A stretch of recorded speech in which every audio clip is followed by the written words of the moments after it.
আপনার বক্তব্যে শুনেছি আপনি বলেছেন যে আহলে হাদিস এর ছায়াতলে এসে আমিরের আনুগত্য করতে, কিন্তু এখন বলেন সংগঠন করা হারাম। কোনোদিনই সংগঠন করতে হবে এ কথা বলিনি। ২৬ বছর দেখেছি সংগঠনের ফলাফল।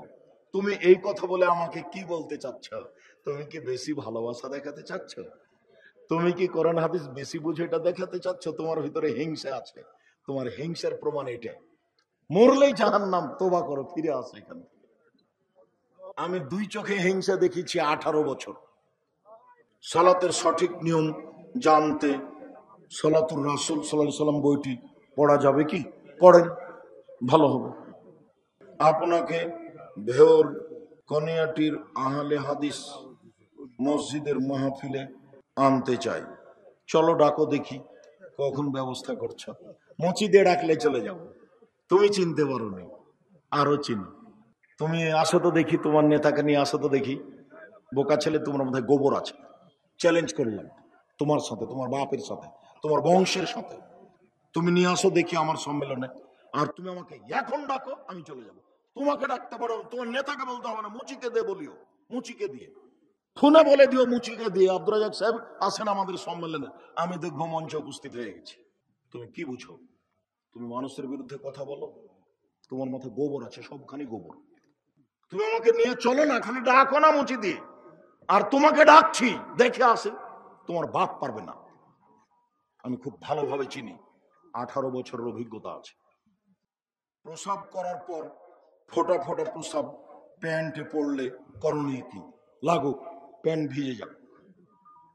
ইস্তেহাজা, রোগজনিত ইস্তেহাজা, হাইজ ওলা মহিলার যে অবস্থা আপনার, সেটা বাস উজু করে সলাত আদায় করে নেবেন। এক ওয়াক্ত সলাত, কাপড় ভিজে যাক তাতে আসে যায় না। আবার আর এক ওয়াক্ত পড়লে আবার উজু করে পড়তে হবে। সম্ভবপর চেষ্টা করবেন কাপড়টা পরিবর্তন করার। সম্ভব না হলে পরিবর্তন করতে হবে না। এর অর্থ এই নয় 40 কদম ঢেল নিয়ে হাঁটতে হবে। যারা 40 কদম হাঁটছে, 40 বছর ধরে থাকলেও পরে এক ফোঁটা পেশাব আসবে, ওটা অভ্যাস হয়ে গেছে। ওই কাজই করতে হবে না। বাস পেশাব শেষ হয়ে গেছে, পানি খরচ করে উঠে যান। আর অজু করার সময় একটু লজ্জাস্থান সামনাসামনি পানি ছিটিয়ে দিবেন। আল্লাহ নবী বলেছেন, সমস্যা শেষ। জানাজার নামাজ কি ফাজে কিফায়া? জি।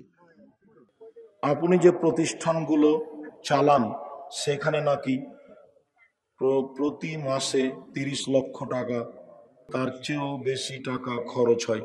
হ্যাঁ, প্রতিদিন লেবার মিস্ত্রি বাবদ 3 প্রতিষ্ঠানে 50,000, 60,000, লাখের মতো বিল আছে।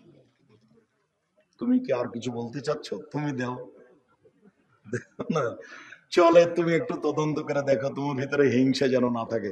ওইটা মুছে দিয়ে বলো, আল্লাহ তুমি জামিয়া সালাফে কবুল করো। তাহলে তুমি ভালোভাবে বাঁচতে পারবে, কষ্ট পাওয়া না। আর যদি তুমি একটু হিংসা রাখো, তাহলে খালি শুনলেই কষ্ট পাওয়া, শুনলেই কষ্ট পাওয়া, শুনলেই কষ্ট পাওয়া, দেখলে আরো কষ্ট পাওয়া। তুমি জামিয়া সালাফিয়া যদি গেটে ঢুকো, ও যে প্রাচীর সেখানে আছে, তখন তোমার কষ্টে ভিতরটা জ্বলে ছাই হয়ে যাবে। এজুজ মাজুজ কারা আছে, ওরা প্রাচীরের অপর পাশে ঘেরা আছে, একদিন বের হয়ে যাবে। আসসালামু আলাইকুম হুজুর, বর্তমানে প্রাইমারি স্কুলে চাকরি করা কতটুকু বৈধ? সরকারি চাকরি থেকে বিরত থাকতে হবে। এরপরেও তুলনামূলক আপনার প্রাইমারি স্কুলের চাকরি করা যায়। মহিলা মানুষের জন্য না করাই ভালো।